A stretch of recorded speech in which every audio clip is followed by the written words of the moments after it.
இது வந்து தரவை சித்தி விநாயகர் கோவில். இதுலேருந்து சில கருத்துக்கள் கொஞ்சம் தாரேன் கேட்போம். அதாவது இதில் நான் சொல்ல வர கருத்து என்னன்னு கேட்டால், இப்போ இந்து சமயத்தில் இப்போ சொல்லப்பட்டிருக்கு வந்து ஆண் உறுப்பு, பெண் உறுப்பு உண்டு. அப்போ ஆண் உறுப்பு, பெண் உறுப்புன்னு சொன்னால், இப்போ பார்த்த பார்வையில் இப்போ எல்லாரும் இப்போ தெரிஞ்சு கொள்கிற லிங்கம் வந்து லிங்கம் ஆண் உறுப்பு, ஆவடை வந்து பெண் உறுப்புண்டு. அப்போ இதில் வந்து பார்த்த பார்வையில் அப்படித்தான் விளங்குது, அப்படித்தான் சொல்லுவாங்க. இது வந்து ஆண் உறுப்பு பெண் உறுப்புண்டு இந்து சமயத்தில் இருக்குது, புராணங்கள் இருக்குது. அது வந்து வேறு இடத்துல தான் இருக்குது. இது வந்து லிங்கம் வந்து தெள்ள தெளிந்தாருக்கு சிவன் சிவலிங்கம் என்று சொன்னால் மேல்பள்ளி ஆவட அண்ணாக்கு லிங்கம். அதுதான் இது. இது வந்து பார்த்த பார்வையில் அப்படித்தான் இருக்கும். இது வந்து அது இல்லை, இது வேறு. ஆனால் ஆண் உறுப்பு பெண் உறுப்பு வந்து இன்னொரு இடத்துல தான் இருக்குது. அப்போ அந்த இடம் வந்து கண்டுபிடிக்கலானால இப்போ லிங்கம் வந்து பார்த்த பார்வையில் இருக்கிறனால இது தான் அது என்று சொல்கிறாங்க. இது இல்லாது அது வேறு. அப்போ தெள்ள தெளிந்தாருக்கு சிவன் சிவலிங்கம் என்று சொன்னால் இது வந்து அண்ணாக்கு தான் முக்கியமான இந்த ஆன்மீகத்தில் உள்ள முக்கியமான ஒரு பொருள். அதாவது வந்து அந்த பிரஜந்த சக்தி வந்து தியானம் பண்ணி கொண்டு இருக்கக்குள்ள தலையில் வந்து 40 கிலோ 50 கிலோ வந்து எடையுள்ள பாரங்கள் வரும். இந்த பாரத்தை வந்து தாங்க இயலாத ஒரு சக்தி ஒன்று வரும்.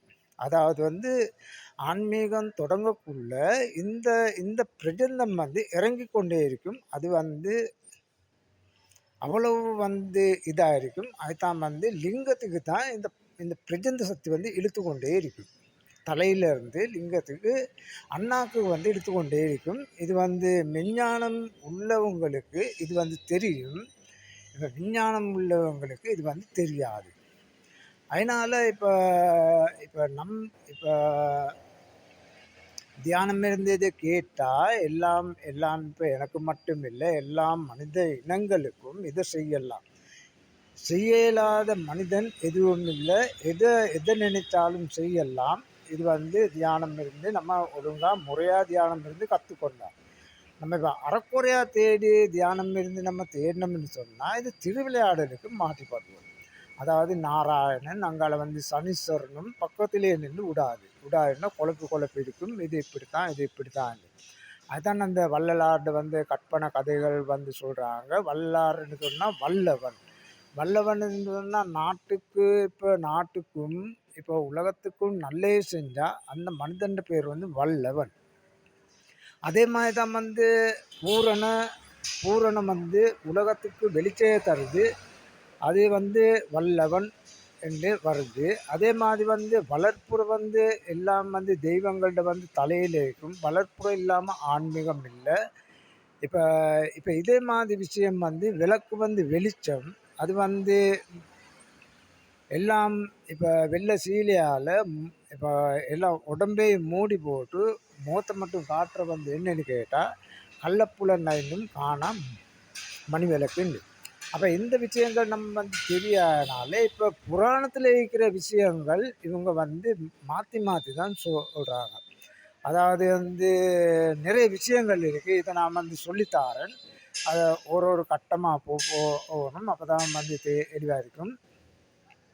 அப்போ இடக்கை பிள்ளையார் வந்து இந்த இப்போ ஆண் பாதி பின் பாதின்றதுக்கு இப்போ மனிதன்ல வந்து 2 கை தான் இருக்குது. அது பாதி இருக்கிறனால 2 கை இருக்குது. அது பிள்ளையார்கிட்ட வந்து இடக்கை பிள்ளையார்கிட்டையும் வலக்கை பிள்ளையார்கிட்டையும் 4 கை இருக்குது. 4 கை இருக்கிற என்று சொன்னால் இவங்கள்ட பாதியில் முழுசாக வந்து 2 பேர் இருக்கிறாங்க. அதாவது தாயும் தகப்பனும் என்று சொன்னால் அது வந்து சொல்லியிருக்கிறாங்க. இது நிறைய கதைகள் இருக்குது. நான் இது வந்து கட்டமாக சொல்கிறேன். அதாவது வந்து ஆண் இப்போ பிள்ளையார்கிட்ட வந்து மோதகம் இருக்கிறன்னு சொன்னால் இவன் வந்து பெண்ணுக்குரியது. அதாவது வந்து துர்நாற்றம் வீசுகிற பொருட்கள் தான் இந்த பிள்ளையார்கிட்ட இருக்குது. அதாவது பக்தர்கள்ட்ட வந்து கஷ்டங்கள் தோஷங்கள் அது இது எல்லாம் நீக்கி விடுதலையாக கூடுற வந்து இந்த பிள்ளையார் ஒன்று தான். இந்த பிள்ளையாரை மண்டாடி நல்லா காணிக்க கொண்டு கட்டி போனால் இந்த விஷயங்கள் வந்து நிறைவேறுது. அதுதான் அந்த இடக்கை பிள்ளையாருக்குள்ளே இருக்கிற விஷயம். வலக்கை பிள்ளையார்கிட்ட வந்து கும்பம் இருக்கும். கும்பத்தில் தண்ணியும் பற்றும், தேங்காயில் தண்ணியும் பற்றும், எண்ணெயை உருக்கி எடுத்தால் விளக்கும் வைக்கலாம், அது ஒளியை காட்டும், அது செல்வாக்காளி தரும். அதுதான் அந்த வலக்கை பிள்ளையார்கிட்ட இருக்குது. ஆனால் எல்லாத்துக்கும் மேலே வந்து இடக்கை பிள்ளையார்கிட்ட வந்து தான் வலக்கை பிள்ளையார்கிட்ட போகும். அப்போ இவங்க தான் தோற்றங்கள் நீக்கி தந்து விடுதலையாக கூட்டத்திற்கு பாடு அங்கே போகணும். இதுதான் இந்த ஆன்மீகத்தில் இருக்கிற விஷயம். அப்போ இந்த தித்திப்பல்லொண்டு உடஞ்சிருக்கிற காரணம் வந்து நான் சொன்ன வந்து இப்போ 2 மூக்குலேயும் வந்து பேலன்ஸாக வந்து மனிதனுக்கு சுவாச காற்று வராது. அதாவது வந்து ஒன்று குறைச்சி வரும், ஒன்று கூட வரும். அதான் அப்படி வந்தால் நல்ல அறிவாளியாக இருப்பாங்க, நல்ல செல்வாக்காக இருப்பாங்க. இவங்க நல்ல செல்வாக்காக இருப்பாங்க, நல்ல அறிவாளியாக இருப்பாங்க. அதே மாதிரி வந்து இப்போ ஒன்று குறைச்சி ஒன்று கூட வந்தால், அப்படி இல்லாட்டி இடது பக்கம் அடைச்சிருந்து வலது பக்கம் வந்தாங்கன்னு சொன்னால் இது வந்து ஒரு பகுதி வந்து அப்படியே துர்நாற்றம் வீசும். துர்நாற்றம் வீசும்னா எல்லாத்துக்கும் தெரியும். இப்போ இப்போ ஒரு உடம்புல இப்போ பிரச்சனை வந்தால் ஒரு பகுதி வந்து அப்படியே வேலை செய்யாது. அதாவது கண் வேலை செய்யாது, காது வேலை செய்யாது, மூக்கு வேலை செய்யாது, கை வேலை செய்யாது, கால் வேலை செய்யாது. ஒரு பாதி அப்படியே வேலை செய்யாது, ஒரு நரம்பு அடைச்சிருந்தா.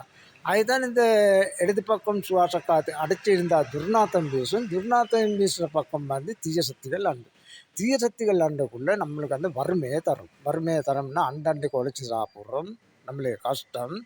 அதாவது வீட்டுக்கு போகுமா வேணாமான்னு அது ஒரு கஷ்டம். அப்படி அந்த கஷ்டங்கள் தரும். இடது பக்கம் சரி வலது பக்கம் சரி அடைச்சிருந்தா வந்து கல்யாண வாழ்க்கை வந்து தேடினாலும் வராது, பேசியிருந்தாலும் உடைச்சி கொண்டு போகும். இதுதான் இதில் இருக்கிற விஷயம். அதாவது என்ன விஷயம் என்று கேட்டால் இதில் தான் வந்து நாகதோஷம் ஏழரையும் வந்து உருவாகுது. நம்மளுக்கு அந்த நம்மளோட உடம்புல இருக்கிற நம்ம வந்து தெரியாமல் வாழ்கிறனால இப்போ சொல்லிக் கொடுக்கறதுக்கு ஒருத்தரும் இல்லை. இது வந்து எல்லோரும் சொல்லியிருக்கணும். இதை வந்து அந்த பக்தர்கள் அவதிப்படுற காரணம் வந்து இதுதான். கல்யாணம் பேசினாலும் கல்யாண வாழ்க்கை இருக்காது, தடை செஞ்சு கொண்டு போகும். பேசியிருந்த வாழ்க்கையும் இது வந்து உடைச்சி கொண்டு போகும். அதுதான் ஏழரையும் நாகதோஷத்திலே இருக்கிறது. இடது பக்கம் சரி வலது பக்கம் சரி அடைச்சிருந்தால் இந்த பிரச்சனைகள் வரும். அப்போ நம்ம வந்து நம்மளோட உடம்புல இருக்கிற நம்மளுக்கு தெரியாமல் இப்போ சின்ன வயசுலேருந்து இதை நீங்கள் செஞ்சு கொண்டு வந்தீங்கன்னா கல்வி அறிவு நல்லா இருக்கும், கல்வி அறிவு வேலை செய்யும். அதாவது கஷ்டங்கள் இல்லாமல் வறுமை இல்லாமல் செல்வாக்காக வாழலாம். நம்ம தெரியாதனால இந்த விஷயங்களுக்கு நம்ம வந்து மாட்டிப்பட்டு அவதிப்பட்டு கொண்டு இருக்கிறோம். அதே மாதிரி தான் வந்து இந்த அடைப்பட்டிருக்கிற பகுதி வந்து துர்நாற்றம் வீசுறதுனால அந்த கெட்ட சக்திகள் வந்து துர்நாற்றம் வீசுகிற பக்கம் வந்து, அதாவது பூனை ஒன்று இருந்தாலும் பூனோட ஆத்மா நிற்கும், இதே வந்து மிருகங்களோட ஆத்மாவும் நிற்கும், மனிதன் ஆத்மாவும் நின்று அது வந்து விளையாடி கொண்டு இருக்கும் நம்மளோட சேர்ந்து. அப்போ இதை காற்றோட்டம் மாற்றி இருந்தால் எந்த தீய சக்திகளும் மண்டாது நம்மளுக்கு வந்து நறுமணம் வீசிக்கொண்டே இருக்கும். அதாவது படுக்கிற அடையும் நம்ம வந்து படுக்கிற இடமும் நறுமணம் வீசணும். அப்போ இதுகள் நம்ம செஞ்சால் தான் நம்மளோட அந்த வறுமை இல்லாமல் வாழலாம். அப்போ ஆண் உறுப்பு பெண் உறுப்புன்னு சொன்னால் இடக்கை பிள்ளையார்கிட்ட அந்த துர்நாதம் வீசுகிற பொருள் என்று சொன்னால் இது இப்போ அங்குச பாசம் என்று.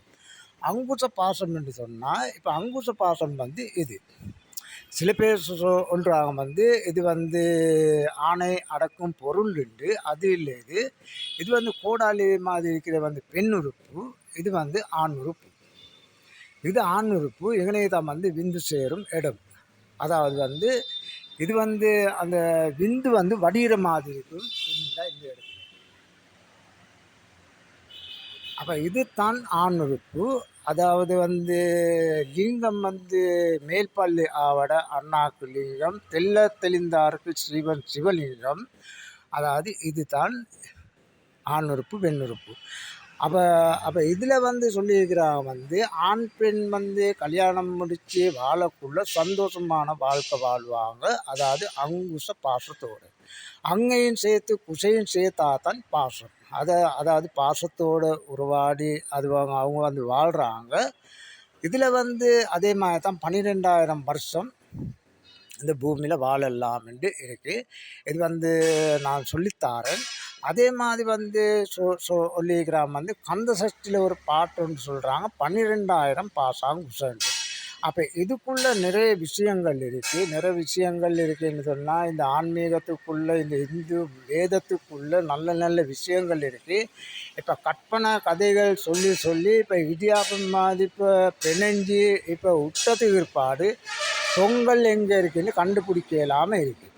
அதுதான் எல்லாத்துக்கும் இது வந்து ஏலும் தியானம் பண்ணால் இது வந்து இறைநிலை அடையலாம், வேண்டியது ஒன்று செய்யலாம். அதாவது வந்து வாய் பேச இல்லாத குழந்தையை பேச வைக்கலாம், நடக்க இல்லாத குழந்தைகளை நடக்க வைக்கலாம். இது நிறைய இதுகள் வந்து இந்து சமயத்தில் இருக்குது. எல்லாம் இதுகளும் இருக்குது. நம்ம அதை தேடி கண்டுபிடிக்கிறனால நம்மளுக்கு தெரியாதனால இது நம்ம செய்கிறல்ல. இது அங்குச பாசம்னு சொன்னால் இது தான். அது அதே மாதிரி சொல்லியிருக்கிறான் வந்து கந்த சக்தியில் வந்து 12,000 பாசாங்குசண்டு. அதாவது வந்து இதை நம்ம வந்து தெரிஞ்சு கொள்ளணும். அப்போ அப்போ எத்தனையோ ஆயிரம் வருஷம் நம்ம வந்து கடந்து வந்திருக்கிறோம். இன்னும் கொஞ்சம் காலம்தான் இருக்குது. இந்த கொஞ்ச காலத்துக்குள்ளே இனி பிறவி பிறவி எடுக்கின்ற குழந்தைகள் இந்த கற்பனை கதைக்கு போகாமல் இருந்தால் இந்த குழந்தைகள் இறைவனா ஆக்க நம்மளுக்கு எல்லாத்துக்கும் மேலும். நன்றி, வணக்கம். எல்லோரும் வந்து சப்ஸ்கிரைப் செய்யுங்க. இது வந்து எனக்கு சில பாடங்கள் இருக்குது. சில பாடங்கள் கொஞ்சம் இருக்குது, சொல்லித்தாரேன். இது இறைவன் தந்த அந்த பாடங்கள். இந்த பாடங்கள் வந்து முக்கியமான இதுகள். எனக்கு அந்த சப்ஸ்கிரைப் கொஞ்சம் வந்து போதாமல் இருக்குது. இதை வந்து செஞ்சுங்கன்னு சொன்னால் இந்த பாடங்கள் நான் வந்து இதாகி தாரேன். 7 மட்டும் இதை செய்யுங்க. நன்றி, வணக்கம்.